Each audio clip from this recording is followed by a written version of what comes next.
Moje ime je Natalija Milovanović, stara sem 24 let, študiram prevajalstvo.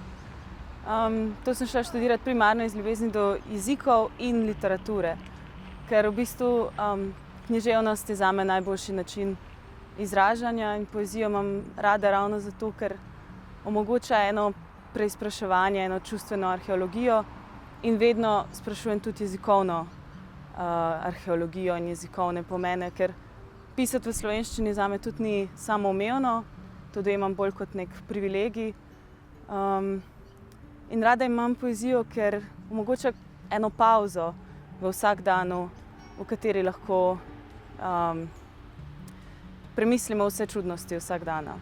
Ja, književnost zame pomeni en odmik v notranji svet, ki se mi zdi, da je zelo potreben, da se lahko premisli tudi zunanji svet.